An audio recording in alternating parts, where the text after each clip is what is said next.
It's the KC Arts Beat Report. I'm Patrick Neas. Thanks for joining me today. It's springtime and Easter is almost here, and the Cathedral of the Immaculate Conception always presents wonderful music. They present wonderful music all year round, but during the Lenten season, they have a special program called Interlude in the Desert, which was instituted in the past couple of years by the cathedral's music director and principal organist, Mario Pearson.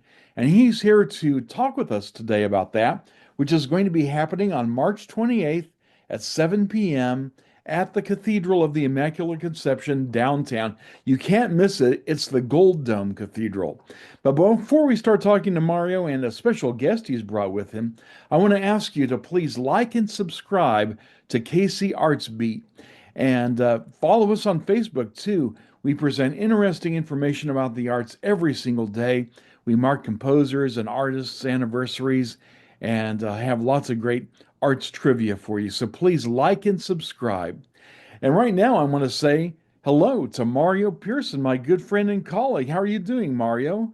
I'm doing great, Patrick. Thanks for the opportunity to speak with you today. Absolutely. How long have you been doing this interlude in the desert now? This program was actually new. We've been doing it for the past 3 or so years. One of our cathedral friends, Bill Mullen, who's a fine musician himself, and I was trying to find new ways to share the cathedral and its music program. And Bill and his wife, Joanne, are such innovative and creative people. So they helped me revision the concepts of what we were trying to do. And this concept of interlude in the desert was born from all those many conversations, and they continue to be very supportive of these two programs, Interlude in the Desert, and of course, so the Christmas counterpart called Prelude to Christmas. But Interlude in the Desert is everything is bare bones. The choir sings all a cappella music. I've invited a cellist to perform solo music and some music that is for choir and cello. So it's a very meditative sort of immersing yourself in the beauty of choral music that is so beautiful for the Lenten season. And we're hoping that our audience continues to grow and that people really appreciate a slice of choral music that they don't often get to hear in their local communities or their churches. And you certainly do some unusual music that is probably beyond the technical capabilities of a lot of church choirs. I mean, you're doing Palestrina, and Bairstow, and you do a wide range of music from different eras, and you're even doing a couple of pieces by a young composer whom you have brought along with you today. Why don't you introduce him? Yes, his name is Alexander Unseth. And I remember last fall receiving an email from him, and he introduced himself and said that he was a student, and he sent me some samples of his work. And I invited him to a meeting, and we discussed, the concept of what I was looking for. And he sent me some drafts of the music, and I really love his very musical and very heart-feeling approach to composition. And he wrote two pieces for us that is going to be for choir and solo cello called Adoramus Te. And the second piece is called Of Repentance, which is a solo work for cello. And I'm going to ask Alexander to talk a little bit about what inspired these two pieces and what his compositional approach to them were. So, Alexander, I'll turn it to you for this moment. Thank you very much, Dr. Pearson. So my name is Alexander Unseth. I am currently a student at the University of Missouri, Kansas City, getting a degree in business administration. I am a self-taught composer, so my journey has been one where I like to reach out to ensembles and ask to compose works for free. because I believe for a lot of these smaller ensembles, for some of them, cost is an issue. And since it's also a way for me to be able to find more of my compositional voice, it's a great type of relationship. And so I reached out to Dr. Pearson at the Cathedral of the Immaculate Conception.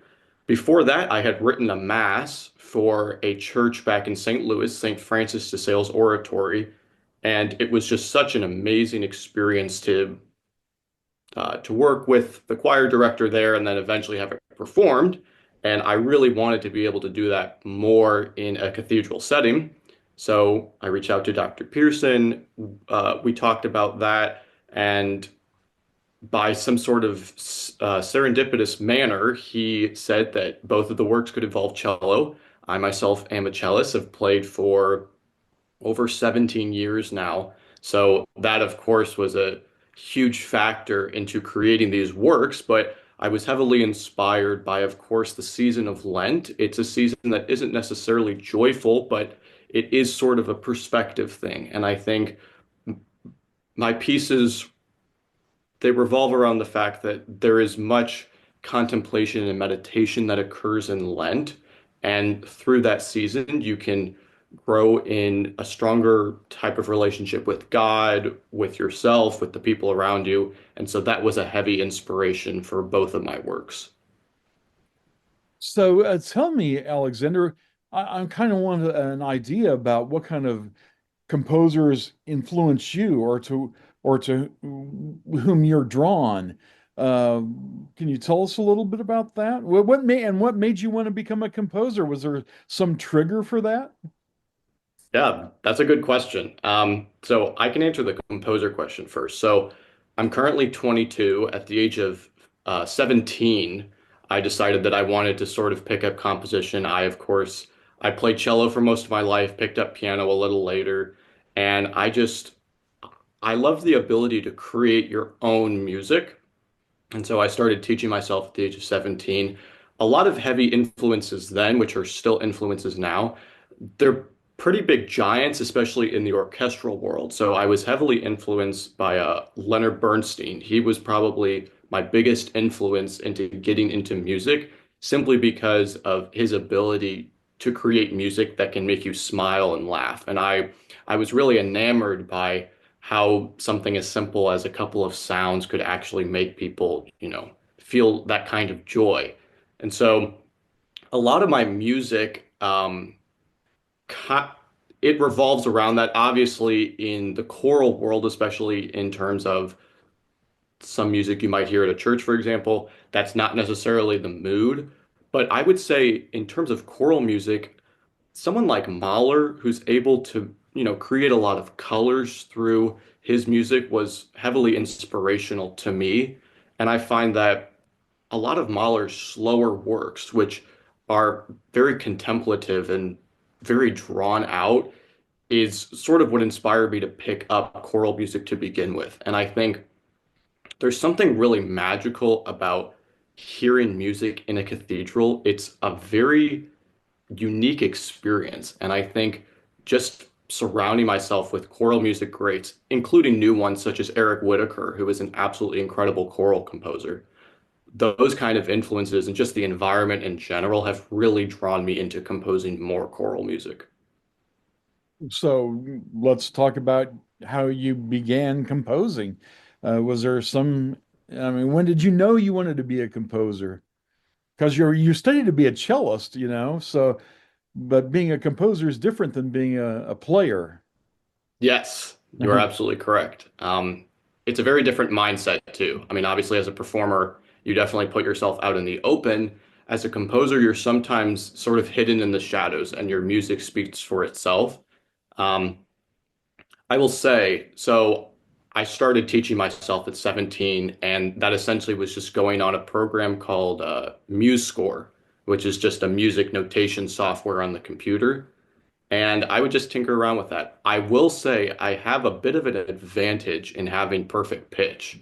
So, in being able to sit down at a computer and not need a piano next to me to compose was certainly an advantage because I was able to compose wherever I wanted, whenever I wanted. And I would say the first big thing that happened is at the age of 18, there's a competition in St. Louis called the Fabulous Fox Theater's St. Louis Teen Talent Competition. And it's a competition that the Fox Theater there puts on for teen talent, and they come and then they perform on the stage. And if they make it to the final round, it is live streamed on 9 PBS, so on actual television. And I wrote a piece for that for cello and piano called Beethoven on Broadway. And it was essentially my entry into the compositional world and sort of honing in on my voice, where it's heavily influenced by things like Broadway. And to go back to Leonard Bernstein, for example. And it was just such an incredible experience to, yes, perform my own work, but also just to write this kind of music. I mean, I think a lot of composers certainly have that ability to write music, and it may not just not, they might not refine it enough, or they might not realize it. And so I just threw myself out into the open, starting strong. And from there, I absolutely fell in love with it and never stopped. Wow, great. Uh, what can you tell us about the two pieces you wrote for Interlude in the Desert? Sure. So Adoramus Te, which is for choir and cello, it's a piece it sort of goes on a journey. It starts off a little melancholy. It starts in A minor, which is in my mind, it's sort of like a neutral minor. And then it transitions to C minor, and C minor is a lot darker, and it sort of shows a progression of how someone who may be in a period of Lenten meditation or reflection, it is not a linear process. And so I wanted to show that in the music, where you start off maybe a little introspective, a little melancholy, you go to something towards anger, and then there's a resolution, and the piece ends in A major. So there's a lot of standard choral techniques that I use, obviously, like the minor, and then you end on the major chord is certainly indicative of classic choral music. And I wanted to exemplify that, but also show that at the end of the day, there is peace that can be obtained. And I wanted to communicate that in terms of music. So that is Adoramus Te. The Of Repentance, which is for solo cello. This is something a little different. The piece sort of has a similar journey, but it stays in C minor and never really gets any happier. And what I wanted to show with this is that the flip side is that sometimes you don't achieve the type of piece you want. And there is some sort of resolution. The piece ends on a harmonic. So it's not even a full note. It's very airy. It's sort of aggressive on the ears. And I wanted to convey that that is sometimes the resolution that occurs. And it's not always perfect. It is still a resolution in its own right. But there is much to learn in that a time of reflection or meditation, whether or not you have some sort of religious affiliation. Sometimes things just end up not sounding very happy or very peaceful, but there is still a resolution in that, and the journey is certainly far from over. Well, these both sound like very fascinating pieces. Mario, what can you tell us about the cellist who will be performing this music? Yes, James Farquhar will be joining us this year. I've collaborated with James on many projects at the Cathedral over the years. He's just a fine musician. Has a master's degree, and actually one of the most passionate and musical cellists I've collaborated with in a long time. He's currently a master's degree candidate in cello at Park University's International Center for Music, and he says he's a student of Daniel Weiss. Mhm. Um, so what James is one of those passionate cellist who is not just about the instrument itself. He also believes in giving back, and he's a teaching artist for the Harmony Project KC, which provides year-round music for underserved music in the Northeast community of Kansas. And so he works with programs, to help underserved communities. And he tells me his long-term goal and aspiration is to organize grant-funded outreach concerts for underserved elementary schools. Yeah. And so, he's always trying to find new ways to give back and to help communities wherever that may lead him. And I just think having that aspect. I mean, for me now as a more senior musician, heading to the sunset of my career, it truly makes my heart sing to encounter musicians like Alexander and James who believe in giving back and making the arts accessible to so many people. So that's a very exciting, an exciting chapter for music in our city. Mario, and I've been to Prelude to Christmas and Interlude in the Desert before, and you always have readings in between the music. Will that be the case with this year's Interlude in the Desert? Yes, yes, we have different readings that that literally address the interlude in the desert, that whole desert experience, using scripture and also using poetry, like a poem by John Donne. It's a hymn to God the Father. It says, "Wilt thou forgive that sin where I begun, which was my sin, though it were done before?" And then there's the reference to Jesus in the desert from the fourth chapter of Matthew, when Jesus was led by the Spirit into the desert, and of course the temptation, uh, in the desert.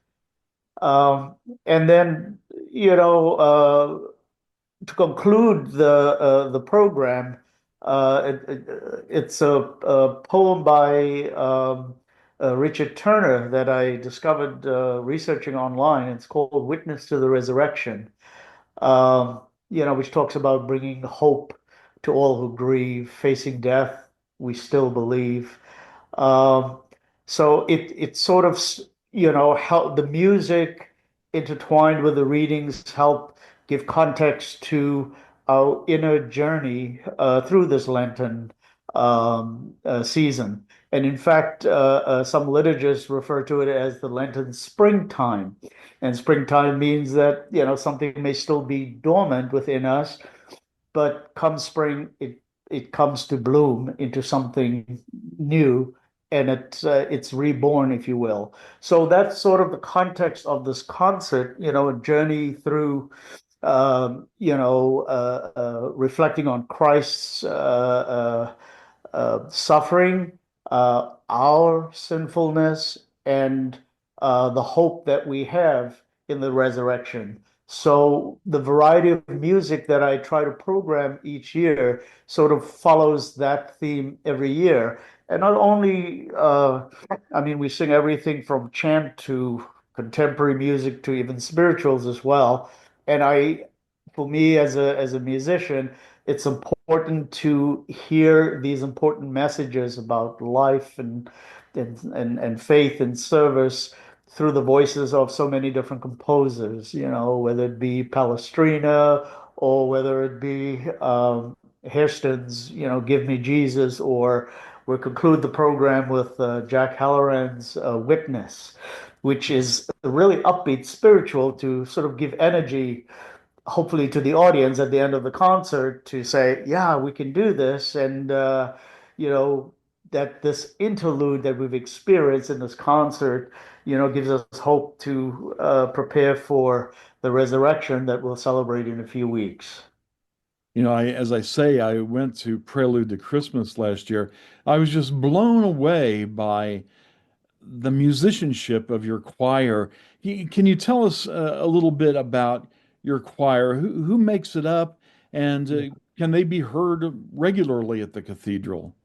Yes, we have a professional choir at the cathedral called the Schola Cantorum. And actually, most of the singers have sung with the group for over 10 years. And they are truly invested in the concept of music that I have deeply desired from day one in starting this ensemble back in 2008. Um, not only, we have such a limited time to rehearse. And I realized very early on, if you want some of the best musicians in the city, you have to give them the opportunity to prepare independently and develop their skill set and to bring a collegiality to the group that can truly enhance the concept of what I was seeking. And what I was seeking was a group that works and functions like a chamber ensemble. A typical rehearsal, I as the conductor and artistic director, will craft the final product, but I rely on the talents of the individuals in the group uh, to share their expertise. For example, we have one member who is an expert in Gregorian chant and that praxis. So he gives us, many tutorials and insights into how to perform chant very well. One of the pieces that we're performing within Bassano's Ave Verum, which is based on the Liber melody, Ave Verum Corpus Natus. And so he'll help us with phrasing and where stresses in the words go. So that is really, really helpful. So I utilize the talents within each group to help all the group members grow. And then maybe another one member of the group, who is particularly adept with English choral music, music of Tallis, for example, who can give us really context into pronunciations and phrasings. If we're singing Purcell's Hear My Prayer or Bairstow's I Sat Down Under the Shadow. So, and then maybe another will may focus on, are we all breathing here or are we taking a breath there? I don't hear consistency within the group. So we are all constantly, I've developed a group that we're all constantly listening for ways to collaboratively and collegially, craft a product that we all are in alignment with, and that we all can sing with passion uh, and with a voice that truly brings the music alive, and we do that as one.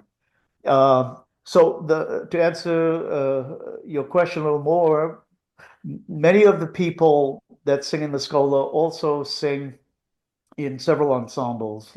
Some of them sing in the Kansas City Chorale, some of them sing in Cantorai, some of them sing in other community, volunteer or professional choirs. And the beauty of the Schola is we sing regularly for the Cathedral Saturday 2:30 Mass and the 11 o'clock Mass. So we have 16 member ensemble. So what I do is I divide each ensemble into a Saturday ensemble and then a Sunday ensemble. And each ensemble sings as quartets, and they also sing as an octet once a month. And then when we perform concerts like Interlude in the Desert or Prelude to Christmas or Foray's Requiem in November each year, we combine all our forces together to perform those concerts. But the advantage of these singers singing in quartets and octets as well, they've really become better listeners. They have to refine their technique and their tone to adjust whether you're singing in a quartet or whether you're singing in an octet or whether you're singing with a full ensemble. So they've really developed these amazing skills of flexibility. And the beauty of in that result is we have a consistent sound with a group, whether they're singing in a quartet, an octet, or a full ensemble. Those folks coming to the concert next Friday, when you hear the sopranos singing or the bass singing, it's going to sound as one voice. instead of, a large opera chorus where you hear many individual voices. So the context of the kind of music that we do, the style and the timbre of voices are really vital in crafting the choral sound that we have from the ensemble in the cathedral. Well, I could just say that if you have never attended one of these concerts at the Cathedral under Mario Pearson, you will be stunned if you attend Interlude in the Desert by what high quality music making the Scola makes. So avail yourself of the opportunity. Tickets are $10 to $40. Interlude in the Desert, Friday, March 28th at 7 p.m. at the Gold Dome Cathedral downtown, and that's also the website too, kcgolddome.org. Mario, what is the exact address in case people for some reason can't spot that magnificent gold dome? Well, downtown can be a little confusing at times, and at the cathedral, even though we've got this new wonderful Bishop Hogan Center building, parking can still be somewhat of a quagmire. So it's on the entrance to the cathedral is on Broadway and 11th when you're coming into downtown. And we do have limited parking at the cathedral itself, but we also have additional free parking on Broadway and 12th next to the Folly Theater. So any guests can park there. They don't find parking at the cathedral itself. But we're certainly looking forward to welcoming those who enjoy choral music or those who have not experienced the beauty of the cathedral before or those who have not heard the Schola before. I hope that they will be moved and pleased with our performance. Absolutely. Well, thank you so much, Mario Pearson, Director of Music and Principal Organist at the Cathedral of the Immaculate Conception. And a pleasure to meet you, Alexander. I think you're off to a great career, even though you're studying business. It kind of made me think of Charles Ives, who was selling insurance and then composing on the side. Something tells me that's kind of what you're going to be doing. And I know that making your way in this world as a composer is a very tough road, but I wish you all the best. And I have a hunch you're going to do very well for yourself.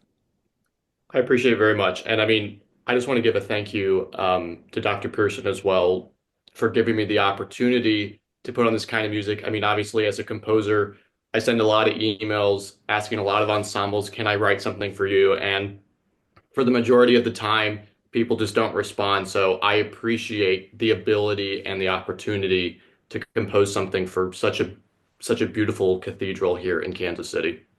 Well, Again, I also want to add, Patrick, that I hope this is the first of many collaborations that Alexander will have with our cathedral music program. We offer a diverse program of performances throughout the year, and I just really enjoy and appreciate his musical voice, and I hope that our collaboration will continue in the future, far into the future. Again, that's Interlude in the Desert, Friday, March 28th at the Cathedral of the Immaculate Conception, downtown Kansas City, Missouri. For tickets and more information, kcgolddome.org. Right, Mario? Yes, All tickets right. are available at Eventbrite, but there is a link from our website as well. Okay, very good. Well, thank you so much, Alexander and Mario. This has been the KC Arts Beat Report. Until next time, I'm Patrick Neas.